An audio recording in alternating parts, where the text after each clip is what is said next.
we as individuals, by the way, I hope everybody across the nation that's listening to this incredible program that Q90 puts on with you, Mary, Stand Up for the Truth, understands the level of government that most impacts our lives is local Yeah. government. Yep.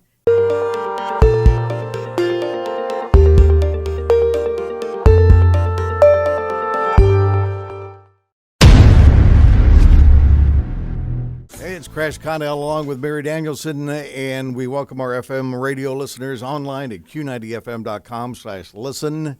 It is Thursday, August 10th, and I want to remind you, if you're on YouTube, go to Q90FM radio and subscribe. We're going to try to get to 500 subscribers as soon as possible, and check out the video editions of the Stand Up for the Truth podcast. And one of our favorite guests is on this morning here. Indeed. Good morning, everyone. Julaine Appling is back with us, always informative, and we really need to hear what she has to say. Even though this podcast reaches far beyond Wisconsin, there is a concerted effort across the nation and the world, really, to come against truth, especially in the fight for the family, regarding abortion, et cetera, et cetera. I'm going to open with a scripture passage this morning, as always, and we're going to pray, and then we will get right to Julaine. Psalm 34, 1-7 this morning. I will bless the Lord at all times. His praise shall continually be in my mouth. My soul shall make its boast in the Lord. The humble shall hear of it and be glad. O magnify the Lord with me and exalt his name together. I sought the Lord. He heard me and delivered me from all my fears. They looked to him and were radiant, and their faces were not ashamed. This poor man cried out, and the Lord heard him and saved him of all his troubles. The angel of the Lord encamps all around those who fear him and delivers them. Pray with me this morning. Lord, we seek to boast of nothing but you and who we are in you. Help us to count all things lost for the excellency of knowing you and serving you. Help us to seek you in all things at all times, so that we can say that you delivered us from our fears, just as the psalmist experienced. Thank you that you never, ever changed while the world around us is swirling and is just in madness. We lift up Julaine today, and thank you for her testimony, Lord, and her reliance on you in all things. We ask a hand of protection around her, her family, her ministry, for many ministry opportunities around the state, around the country. In Jesus' name, amen. Again, Julaine Appling is our guest this morning. She is president of Wisconsin Family Council, Wisconsin Family Action. During the nearly 10 years that she spent in the classroom in Wisconsin, she taught on the junior high, high school, and college levels. Her primary teaching areas have been history, government, English. In addition, she was administrator of a private school. In October of 97, she came to work at the Wisconsin Family Council as Director of Office Operations, and she served in that capacity until late 1998 when she was asked to become the Executive Director of the WFC. So we've got a couple of websites here, wifamilycouncil.org and wifamilyaction.org. Julaine, welcome back to Stand Up for the Truth. Oh, good morning, Mary. Good to be with you. Love that passage of scripture that you read. Yeah, I do too. That's one of my favorites. Such hope and encouragement there. Tell us the difference just briefly for anyone who might be new listening, who isn't familiar. Tell us the difference between those two websites and what will listeners find when they go to Wisconsin Family Council. Well, if the listeners heard my little chuckle there, I'll explain that because the difference is really related to the IRS. The IRS doesn't like lobbying done on money that comes into an organization where the giver where the giver finds that money is tax deductible. Oh. So years ago, when we determined that we needed to be able to lobby more than what we are allowed to do through Wisconsin Family Council, we started Wisconsin Family Action. So, for instance, Wisconsin Family Council is our educational organization. We work with our churches. We run our incredible Lead Wisconsin Teen Worldview and Leadership Camp that we just finished up. That's run through Wisconsin Family Council. We do our Church Ambassador Network through Wisconsin Family Council, where pastors are connected directly with legislators for redemptive purposes, Okay. and that kind of thing. All of that is done through Wisconsin Family Council, and people who invest in Wisconsin Family Council can take a tax That's a tax deductible gift. Wisconsin Family Action is our advocacy. We educate through there, but we are allowed to do much more advocacy. So all our lobbying is done through Wisconsin Family Action. We have a full-time director of a legislative and policy director now. And for instance, our election work, most of our all of our direct election work, where we say go vote for someone, okay, or we say don't vote for someone, all of that is done through Wisconsin Family Action. Okay. And the IRS says, oh my, you can't possibly have a tax deduction for that kind of giving. So, so Mm-hmm. people who support Wisconsin Family Action do not get a tax deductible opportunity because of the IRS. Okay. But we use both of them. It's all the same people, Mary. I mean, we just the IRS allows us to bill back and forth between the two for time. So it's all the same people. I work for both organizations. Everybody basically does, except Okay. for a couple of people. So same board members and everything. Same right. people, just different names. Okay, sounds good. I mean, there's just so much there and a lot of great resources, and I really encourage people to go to those websites. I want to just open out of the gate here with the Wisconsin Supreme Court because, it's really a cautionary tale. Since the conclusion of the election in the spring, I think people stick it in their short-term memory category, and then they kind of get on with their lives. They don't pay a lot of attention. But our recently elected liberal Supreme Court Justice, Janet Protasewicz, that's what, right? Was sworn in. Correct. And this flips the state's high court from conservative to liberal. And it also means that liberals now control 2 out of the 3 branches of our state government. And she actually she blatantly violated sacred judicial ethics rules our justice system relies on to be fair and impartial by telling people how she would rule on things. So can you tell us, Julaine, what is going on with the Supreme Court? What are some of the things that have changed since then, in case people, like I said, have put that in their short-term memory and they have not followed up on it? Sure. And I think one of the comments you just made relative to this, Mary, is very important. Yes, this is happening in Wisconsin, but what we're learning here is applicable everywhere. Mm-hmm. In Wisconsin, we elect every level of judge, okay, from municipal judges right on through our Supreme Court justices. Other states do that by appointment. Others do that by retention votes and elections and things like that. But every state has a Supreme Court. Of course, we have the U.S. Supreme Court, and we understand that the people who serve on those courts are incredibly important. And if you are in a state where you elect your Supreme Court justices, for instance, I beg you to remember that elections have very real consequences. Mm-hmm. And so what happened here is we've had a wonderful situation in Wisconsin. And by the way, Mary, you might remember in April when we held that election and we had a solid conservative running against this solid liberal, the eyes of the nation were upon us. Mm-hmm. And why? It's not just about the Supreme Court decision and that election. It was about 2024 in the election, because we are a targeted state for the presidential election going into next year.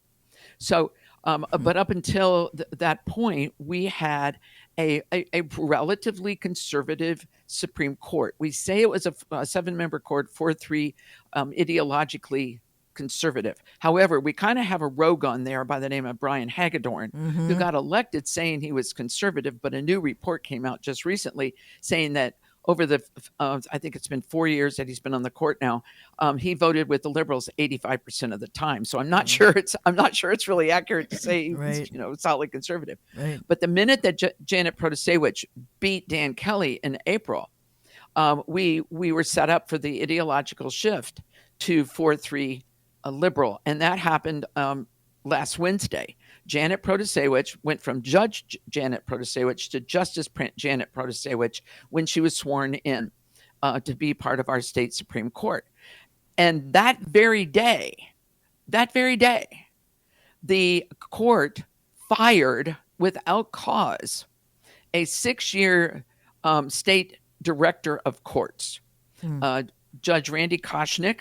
I know Randy Koshnick. I've known him for years. He was a judge here in Jefferson County where I live. He rose to the level of chief judge judge of Jefferson County, a solid guy, really good at his job. He wasn't serving as a judge when he accepted the position to be the director of state courts, which is a significant position because they take care of lots of details for all the court system in Wisconsin. Didn't have any cause, just fired him. And the day before, the more recently elected Justice Jill Karofsky was elected 2 years ago, I think it was. She wrote him and said, "You're going to be fired tomorrow, so you better be ready." I mean, this is unprecedented. So the next thing we hear is that there is a lawsuit filed last Friday. This was last Wednesday. She was sworn in. By Friday, there was a lawsuit pushed through directly to the Supreme Court saying that our state legislative maps are not right and need to be challenged. Now, why is that significant? Because Janet Protasewicz did exactly what you said, and she set a standard that everybody in the country better be watching out for. She was allowed with impunity to announce basically her position, hidden kind of under a very, very thin veil, behind her values, right? Remember, she talked about, well, these are my values. She said multiple times, everyone knows the state legislative maps are rigged and are unfair. Wow. Now, in times past, people would have really been a candidate for a judicial position would have really been called up short for that. Nobody really did. I mean, opponents did. They tried to say, "Look, you can't do that." But there's been to date anyway. I don't see any formal complaint that's had any teeth in it that's resulted in her even having her hand slapped. So what's that going to say to judges running for high court all over this country? Right. Oh, run that way. Tell everybody what you think about abortion. Tell everybody what you think about the legislative maps. So that lawsuit was what we call a direct petition to the Supreme Court. They bypassed the circuit court, bypassed the appellate court, and went straight to the Supreme Court.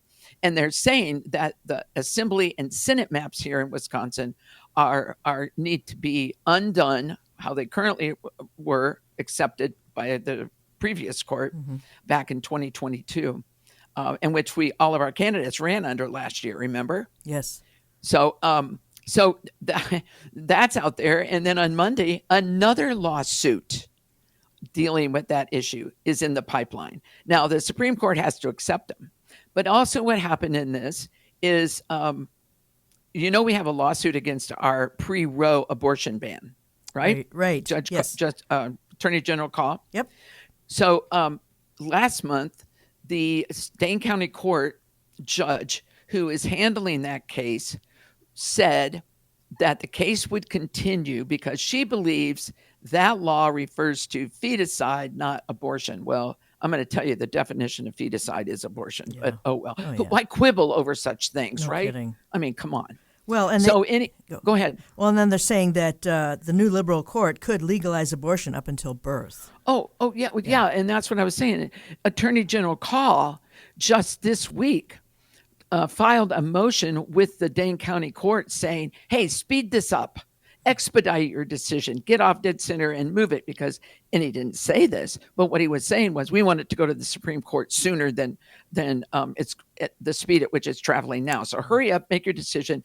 We'll get it appealed up to the Supreme Court, and we'll get a decision from the now liberal Supreme Court. Yes, of course. And what will happen is, I almost guarantee you, they will not only overturn that law, I think they'll find a right to abortion in our state constitution. It's non-existent, but they're going to find it. Wow.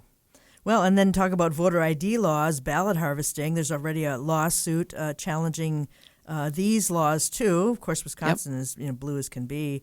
And also another thing that might happen, strike down Act 10, giving unions control over public schools again. Yeah. School choice expansion. Well, I don't even think school choice expansion. I think that's a generous way to talk about it, Mary. I think that the whole program could be in jeopardy. Yeah, okay. Unfortunately, I'm not trying to put words in the liberals' minds right now, but give them any ideas. But let's talk about this abortion thing for just a minute, because something happened in Ohio. Okay. That is extremely significant and tied to exactly what we're talking about here with our Supreme Court. Tuesday, the people of Ohio went to the polls to vote on a constitutional amendment proposal that would have changed the standard for passing an amendment to their state constitution from 50%, a simple majority, to 60%. And the reason that the conservatives wanted it at 60% is because they know this November there is going to be a ballot measure put before the Ohio voters to legalize abortion there. Oh, well. And see, so all these things work together. And that vote went south. I mean, the conservatives lost that vote big time. And I think what they're talking about. In fact, I read a couple of articles, and my counterpart in Ohio was very involved in trying to get that amendment resolution passed. But what they're talking about is that abortion is going to be still used as one of the main issues going into the 2024 election. And what words do they use? This is how they won in Wisconsin in this Supreme Court seat in April. Abortion is a right. It's a reproductive freedom. And so there we are, and we have a court where Janet Protasewicz bringing tipping the balance there said, "Oh, I believe in the women should have a right to choose, and that it's a freedom of reproductive issue." And she said that how many times during her campaign? Right. Yeah. So pay attention, America, because Wisconsin is setting a new standard, if you will. It's a pretty low standard in my opinion, but it's probably a new judicial standard. Very low standard. And a couple of other things that they're anticipating with her in office is to give Governor Evers unchecked authority to issue executive orders. The court could uphold any executive order he issues, even if it blatantly violates the Wisconsin Constitution. And doesn't that sound a little bit like the COVID situation where Wisconsinites were horrified by Evers' quote-unquote leadership during that particular season of time? That's just, I can't believe he actually got in again. But another would be limit availability of concealed carry permit holders to exercise their Second Amendment right. I'm not surprised by that. The court would most likely limit the rights vetted concealed carry permit holders have to carry their weapon or even strike down the law in its entirety. So these are just a few things. Are there any other things that you're expecting? Because you really have your finger on the pulse of a lot of this. Is there anything else that Wisconsinites should be wary of before we go on to the next thing here? Well, I think we need to make sure that we're looking at religious freedom, Mary. There are going to be opportunities for this court to do all kinds of mayhem. You've read off a list of many, and you add in religious freedom to that. Yes. We're in for a ride, and I suggest a couple of things to our people here in Wisconsin specifically. Number one, if you are a Christian, please join us in praying that God will rule and overrule in the hearts and minds of these justices, and that evil will be checked. Not because we deserve for evil to be checked. My goodness, we've been shaking our fists in the face of a holy God for decades now. But perhaps in his wrath, he will remember mercy. That's what we need. Secondly, that you buckle up and be prepared and talk to your children as appropriate about some of the changes that may be forthcoming as they come and as they may impact you and your family. So be wise and prudent and proactive on some of these things. Yes, absolutely. Because even if it isn't actually an election cycle, things are always building and happening behind the scenes, so that by the time we get there, maybe we shouldn't be surprised by any of this. But there's always something going on, right? So don't put it in the short-term memory. Keep your eyes open. Julaine, I want to switch gears here a little bit and talk about the things that are happening in the public square as far as drag shows and that sort of thing. I mean, it's really transforming our culture. I just can't believe some of the things I'm seeing. These things were at night, under the cover of darkness. These things were in bars and nightclubs, and now here we are with public square and obscenity issues that I certainly didn't see coming. Let's talk a little bit about that. How in the world can Christians be a light in the midst of this in-your-face kind of war? It's actually part of the war on women too. What can we do, Julaine? Well, I think one of the things is, first of all, we don't dignify them by, and I want to be careful with this, Mary. They are a degradation. They are debauched. They are grooming children. I think there's no doubt about it. I think that we need to We need to speak up and speak out against them wherever they are. Um, the problem with this whole thing with the drag queen stuff is how the First Amendment gets interpreted, right? Freedom of speech. And so we have gone so far down the path of giving freedom of speech so much breadth that what you and I call obscene, the law says, oh, no, it's not obscene because parts aren't hanging out, you know, and it's not to the extreme.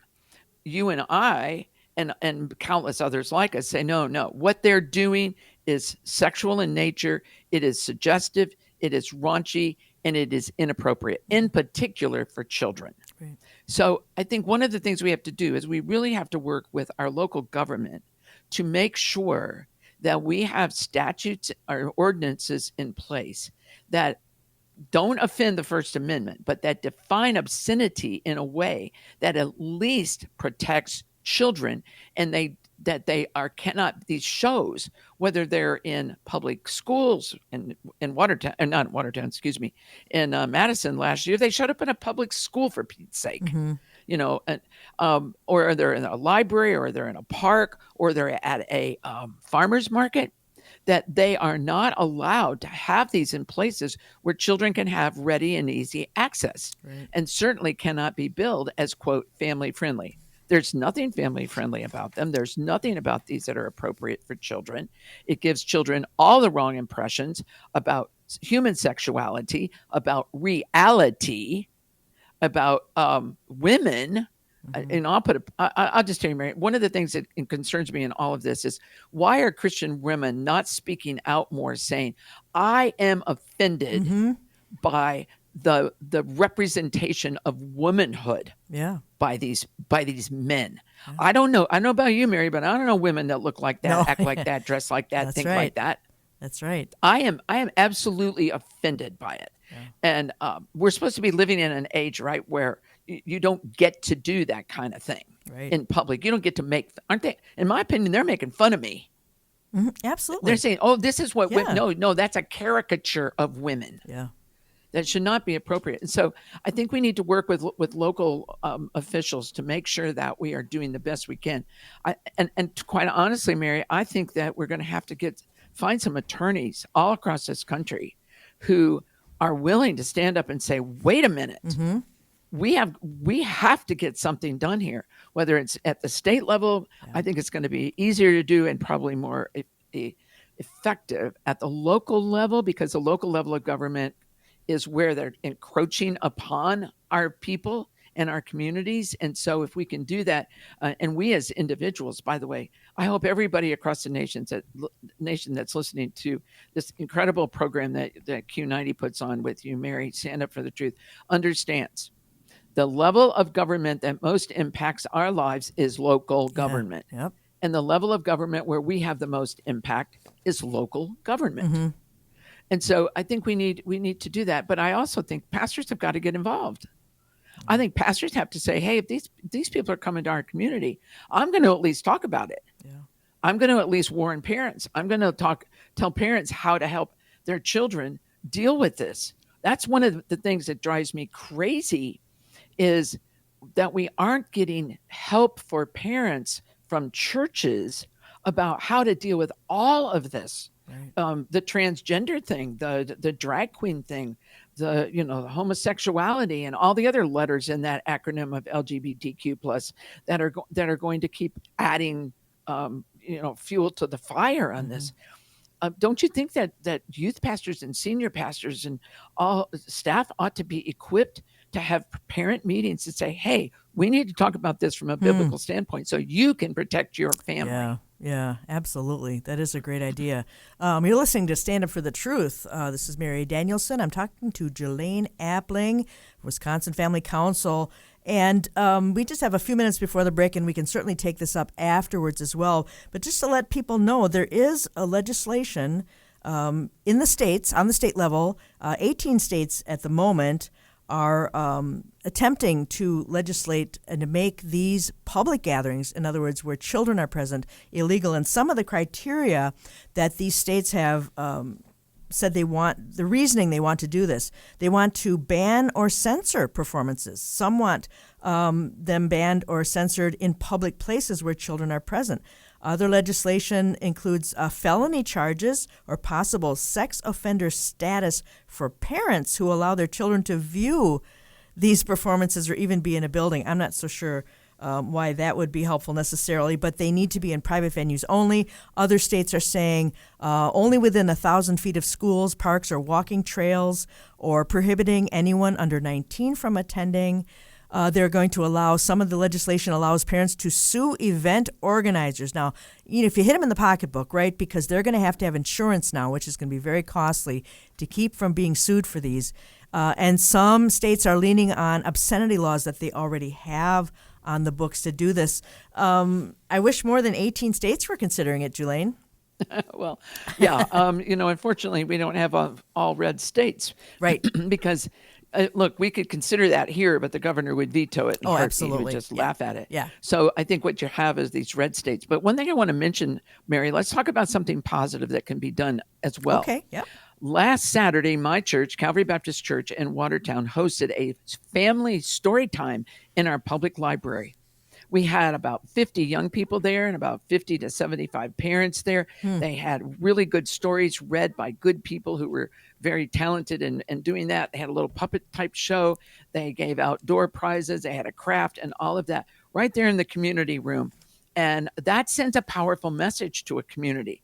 When you have something hosted like that, where lots and lots of people show up in your public library to say to the public in general, hey, it doesn't have to be all of the debauchery that comes with these things. There are positive things we can do to quietly counter the message that comes from these kinds of events. Yeah. But yes, if we can find legislation that will withstand constitutional scrutiny, then we need to do it. Yeah. Yeah. I know there's an event in June, Madison Librarians versus the Far Right is basically how they're framing this.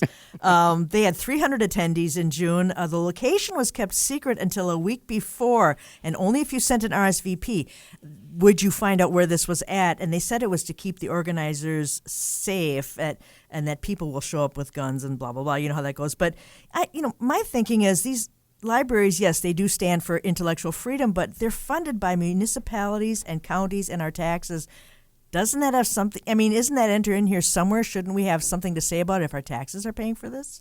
Well, I think so. And I think every person who's listening to this, where you have a drag queen show up in your parks or your library or anything like that, need to find out who's paying for that? Who's paying for all the extra security for the rent? Who's paying for that? You might be surprised. Does that make a community and the taxpayers who are funding the community? Because please remember, people, government at any level has no unless we the people give it to them, not a dime. Right. Yeah. So does that make me as a taxpayer a silent partner in these events if the event organizers don't have to pay but the community does? Yeah. Lots of things to look into here. A lot of things to look into. And I guess I'm surprised. I've never heard that brought up concerning these things being in public places because of our tax. That's because most people don't know how they're paid for. Oh, I suppose. I guess it never occurred to me they weren't paid by municipalities and cities. There are no private public libraries. I mean, that's oxymoronic anyway. But yes, they are, for the most part, all paid for by our taxes, as are public schools. And there's a segue, Julaine, because I'd love to talk about a new school year coming up. You know, we got a lot of kiddos going to be filing through the doors of academia, and I use that term loosely, coming up very soon here. And maybe we can discuss what to expect in the public schools going forward. Again, my name is Mary Danielsen. You're listening to Stand Up for the Truth, and my guest is Julaine Appling, and we will be back shortly with more with her. Always a great hour with Julaine. And if you check out the website, standupforthetruth.com, click on the menu tab for upcoming. You see Paul Sharp's going to be coming up soon, Brent Henderson on Monday, John Haller, Trish Burton, and many more. That's the upcoming tab at standupforthetruth.com.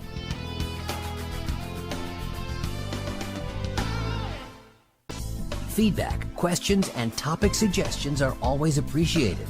Email us at comments@standupforthetruth.com. Welcome back to Stand Up for the Truth. My name is Mary Danielsen, and I'm speaking with Julaine Appling of Wisconsin Family Council, and we're so glad to have her back. I want to backtrack before we get to education because the schools are reopening soon. Some have already reopened. We were talking about the war on women just briefly, and an article here, I just want to bring this up, Julaine, ask you what you think of this. The global fertility industry seeks to erase women from procreation, one manufactured egg at a time. As scientists ramp up their fantasies about fabricated female gametes, concerns about technology outpacing our humanity should be high. And it goes on to say, the campaign to erase women has officially escalated to leaving them out of the sacred act of reproduction. For years, researchers, celebrities, and OBGYNs have touted making babies outside of the bedroom as a novelty attraction available for anyone willing to pay a lot of money. Millions of test tube babies and 1 million more frozen embryos later, the global fertility industry has found a new way to create life without a key component, and that would be women. The Economist ran a series of articles in Technology Quarterly this month advocating for the expansion of assisted reproductive technology to in vitro gametogenesis, an experimental procedure that involves reprogramming adult male stem cells to become eggs. How does this not fail women utterly? Julaine, have you heard about this? I had not heard of any of those specifics, Mary, but I will tell you, on one level, I am devastated, and on another level, I am not surprised at all. Look, this is about human beings with our depravity and our finiteness thinking we are God. Yeah. And this is about attacking God's creative order, his creative design that he pronounced very good and gave mankind a directive, if you will, be fruitful and multiply. In the opening chapters of Genesis, which I am one of those who think, I have come to believe the opening chapters of Genesis, at least Genesis 1 through 11, are so fundamental for Christians to understand and be able to grasp the worldview implications that are contained in those chapters. God designed marriage and family, and when he did that, and when I say family, he put his stamp of approval on the process of reproduction. That's where he said, the two shall become one flesh, and all kinds of implications. Science has had for probably all the years, I shouldn't say all the years, because there was a time when science really had a strong Christian component. Now, it was probably hundreds of years ago that we rejected that. But I have seen through my lifetime that science works off this axiom. I'll call it an axiom. And it goes like this. If we can do something, we have a moral imperative to do it, regardless of the moral and ethical implications of what they, quote, can do. And as a result of that, what you read in that article, Mary, said, we need to be careful about this because we don't have an ethical framework around this. That's right. And I would argue there is no ethical framework that should support that. We already know that we are now creating designer babies. People are choosing the characteristics that they want based on what they know about the sperm donor, and now whether it's an egg from a real woman or one of these artificially produced opportunities, I'll call it that. They're able to do this. That is not God's design. What I don't know, and I am sure that there's no theologian out there that would know for sure, but I'll just throw this out. How much longer do we really think God's going to put up with this? Yes. Seriously, Yes. Now, I am so glad because I have personally been the recipient of this. I'm so glad God is patient and that he's not willing that any should perish. And his patience is way, way, way better than mine for sure. Because if I'd have been God, this had been stopped a long time ago. But God is saying, no, I'm not willing that they should perish. I'm going to give them an opportunity to come to the knowledge of the truth and not spend eternity in a Christless hell. Yeah. Okay, so I think the science here is way, way, way beyond the bounds of ethical science. Right. And so God said clearly, it's a binary world. By the way, did you read Richard Dawkins? Did you hear Richard Dawkins' statement about that? No, I did So not. Richard Dawkins, right? Noted atheist, evolutionist, the whole bit. He said and this was not very long ago, and it's out everywhere on the internet. He said, look, it's a binary world. It's male and female.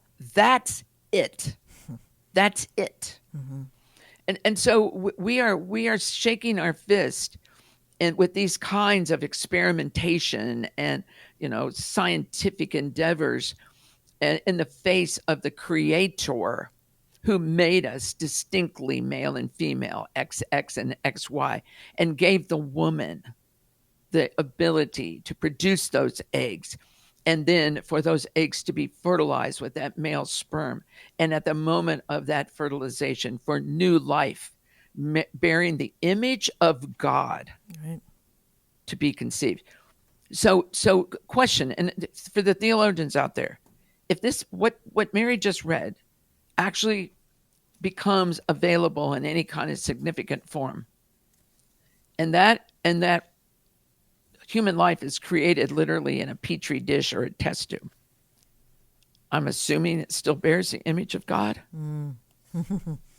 These are huge implications. Yes, absolutely. Huge implications. Yes. And this is what happens when you let science dictate everything. Right. It runs off the rails, Mary. Right. They do it because they can, which is not a good reason. And at what point are we no longer made in God's image? Well, then God has to judge. And, ramping up the judgment is what's going on. I found that article just shocking. Sci-fi, Mary. Yeah. And they don't test anything. We did a podcast on Tuesday with Patrick Wood about AI. And even with social media, you have some of these young men who have invented these platforms and told you one thing. They said, well, this is so you can connect with family and friends, and you can. No, what it was to basically quantify and qualify our information and to steal our data and to create ads and to sell us things. And if you watch some of them talk about it now, the fact that they never considered any ethical considerations, is it too late? And that's what we talked about Tuesday.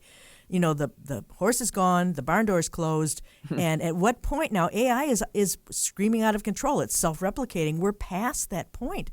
And a lot of it is because, well, I guess we didn't think about any ethical considerations or philosophical or whatever, right? Yeah. Oh, I'm glad you brought up AI. Carl Kirby was at our teen camp, Oh. our Worldview, and he did our Worldviews Great. presentations this Great. year in July. And I asked him to do one on AI, and he said, "Hey, Miss Julaine, that I haven't done that yet, but he put one together, and he's getting ready to take it everywhere." And he said exactly what you said, and he had all kinds of his wonderful videos that were showing these Great. things. And you're right, Mary. It's the horse has left the barn door's shut, and we are catching up. And this is because science says whatever we can do, we must do. We have a moral imperative to do what we can do.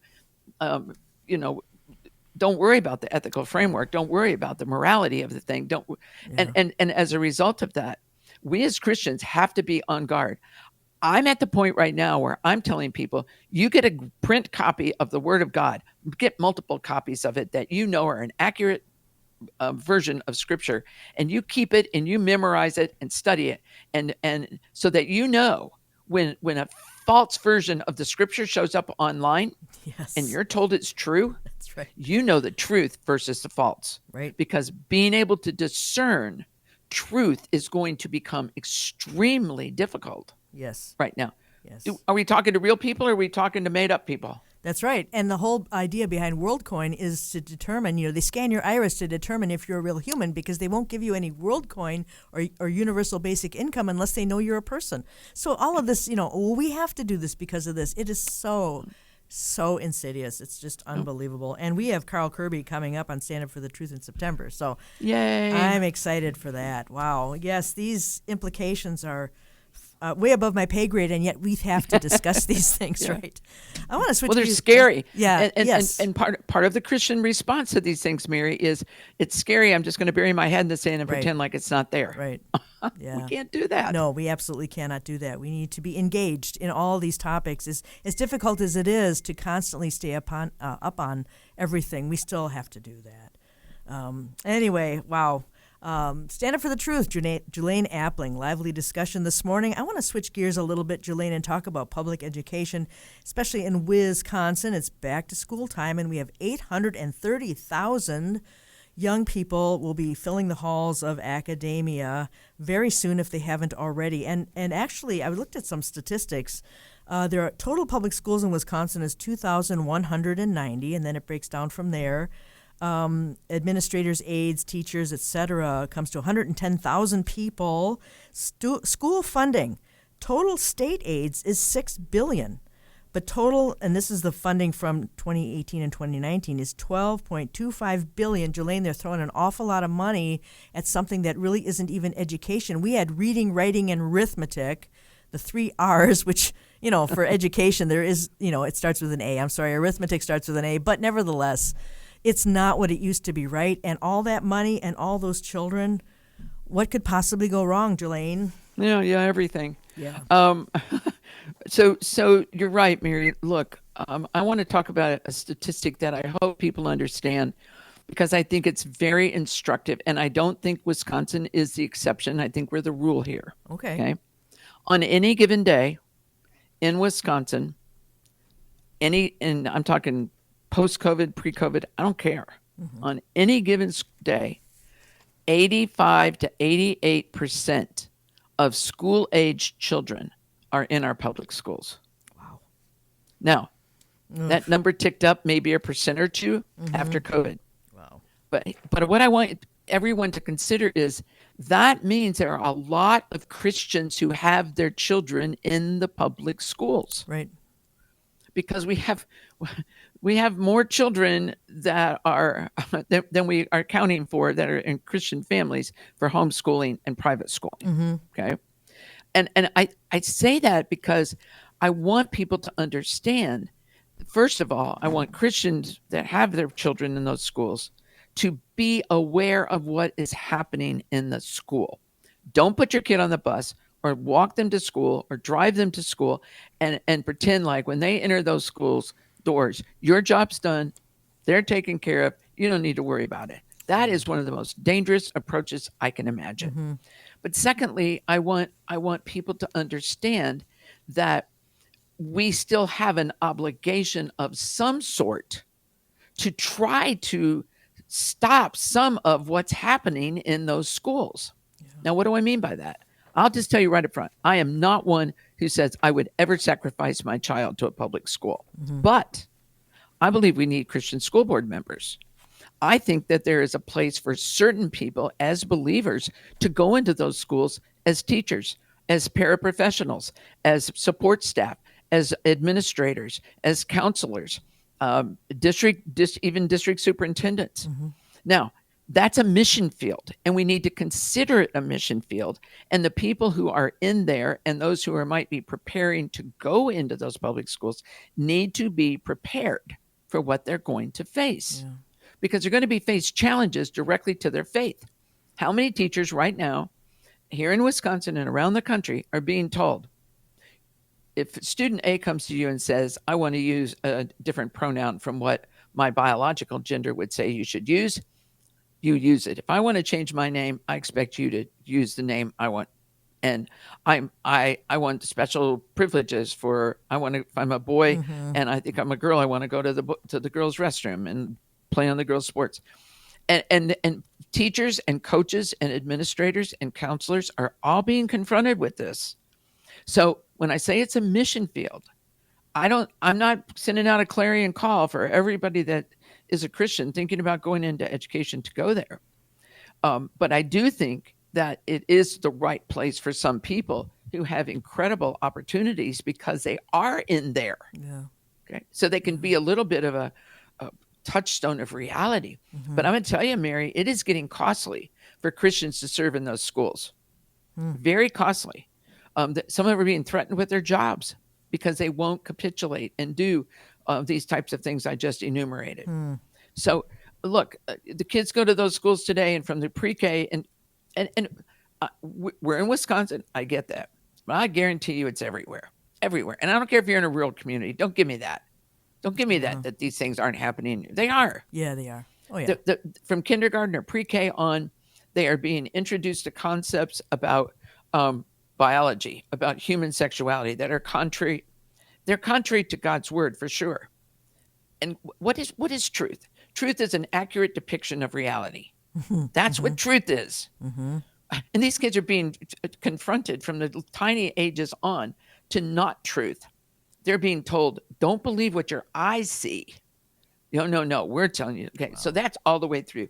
They're getting the critical race theory. They're getting the diversity and equity and inclusion. They're getting all that. They're getting a false version of America's history. My goodness. Yeah. And which, by the way, I hope everybody understands this. When you rewrite a nation's history, you have destroyed the foundation. Yeah. Absolutely. Because then you have a generation that doesn't know it and doesn't have an appreciation for it. Well, and the statistics here say that only 12% of our kids are in private schools and only 2% are homeschooled.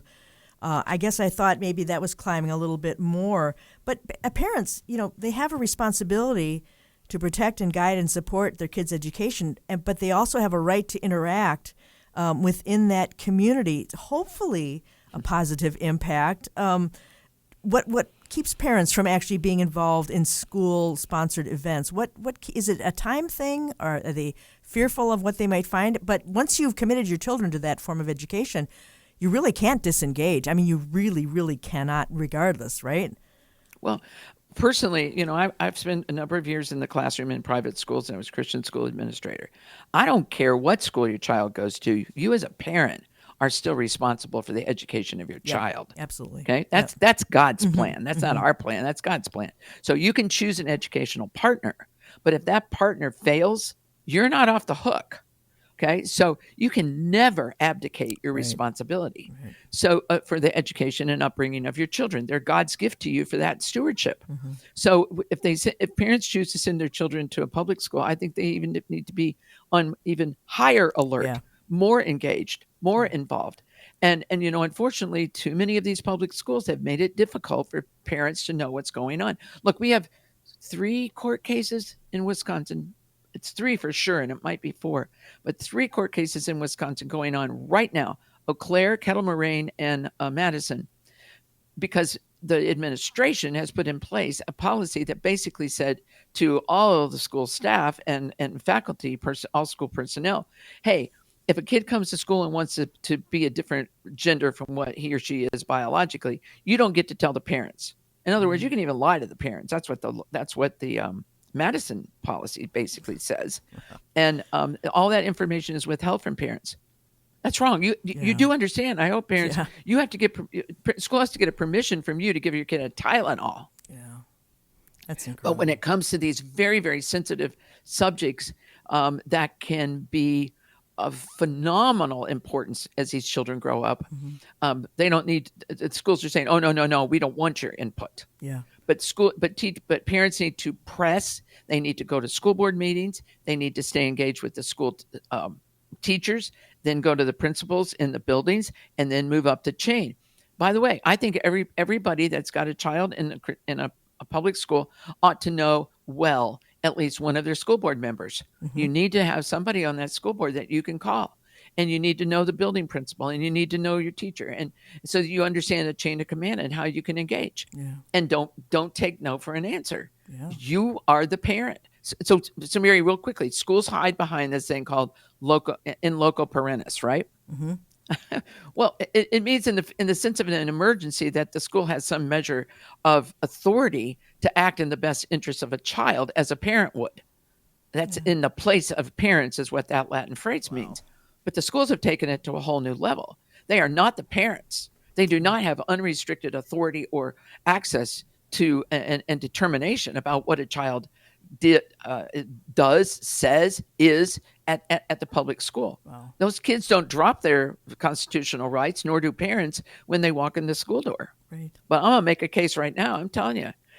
We have ticked up a little bit in our private schools here in Wisconsin, in part because we have a very robust voucher program.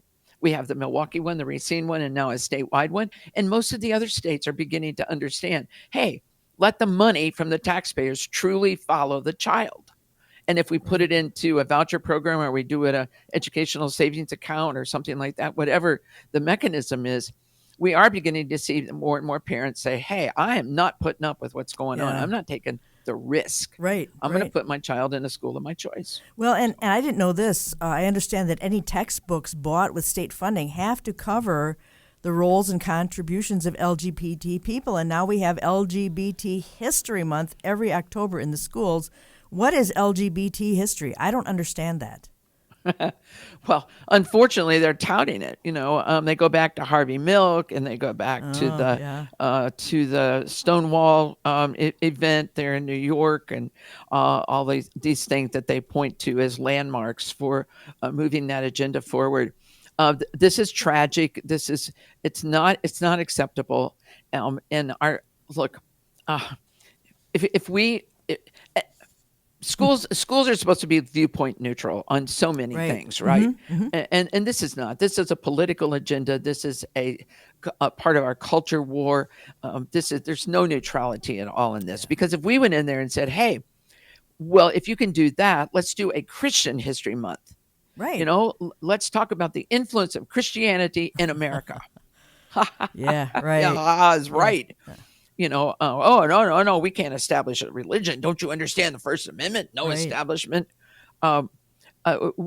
These schools are doing, and by the way, I try not to call them public schools. I call them government schools. Yes.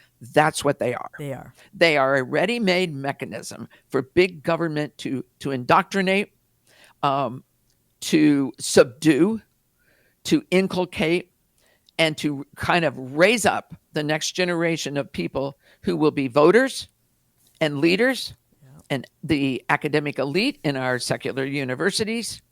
And so that they are all walking, talking, thinking, and acting in a way that comports with what government wants Little them to do. automatons. We just have a couple minutes left, Julaine. It's gone so fast. But there is something called release time laws in Wisconsin. Can you just tell us in the couple minutes we have left, what is release time? It's a law that allows students to go off campus for up, I think in Wisconsin, it's 60 to 180 minutes a week to an organized religious program. Our church used to do one here. We had our youth pastor used to do one here in Watertown.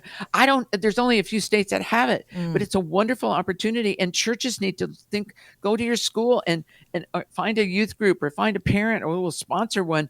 And the kids can leave campus for that amount of time and go and have that Bible study off-site. It's a wonderful opportunity to shore up our Christian kids that are in our public schools, and to even find those kids that are hungry for the gospel or for something that they are looking for, and invite them to go to these too. And it's completely and totally legal. But I'm going to tell you this quickly, Mary. Public schools are not going to promote it. No. The law is there, but they will only do that if the outside entities force them to do that. Okay. And by that, I mean present them with a program to say, hey, we got this Bible study and we want all these kids to have the opportunity to go to it. Yeah, 60 to 180 minutes per week. That's quite a bit, actually. And I know it says that they cannot take place on school premises, which, of course, figures. Student participation and release time must be voluntary, of course, no coercion of any kind. I never heard of that. How long has that been on the books? Oh, it's been there for a long time.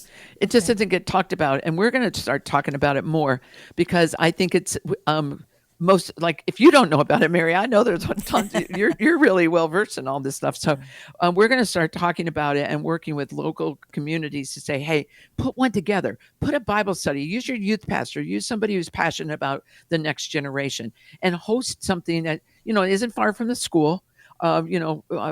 Depending on a house or a rec room or something like that, and host something that is fun and vibrant and instructive for these young people. And maybe it's only 60 minutes a week. Sure. 'Cause think about that. They could be released Monday, Wednesday, and Friday, 60 minutes each day. Yeah. Wow. That's incredible. It is an incredible opportunity, and I wish more people knew about it.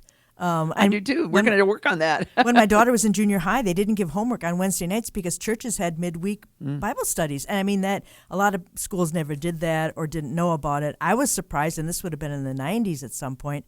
Maybe it has something to do with that. But I just think that's a fantastic thing that, like you said, maybe join together with a youth group or a pastor who would be willing to do something like that. Wow, Julaine, it's over already, an hour, and I know we'll be doing this again because there's always something to talk about, isn't there? It's just been fantastic. So thank you so much for your contribution today, Wisconsin Family Council, Julaine Appling. Wow, we need to be informed, and you do that so well. So thank you so much. Tomorrow I have Paul Scharf of Friends of Israel. He's going to be our studio guest. We're going to talk about many things about Israel. Tuesday, John Haller. Trish Burton on Thursday. She has a great testimony, came out of Mormonism, and you don't want to miss that. So much going on. So thank you for joining me. Therefore, my beloved brethren, be steadfast, immovable, always abounding in the work of the Lord, knowing that your labor is not in vain in the Lord.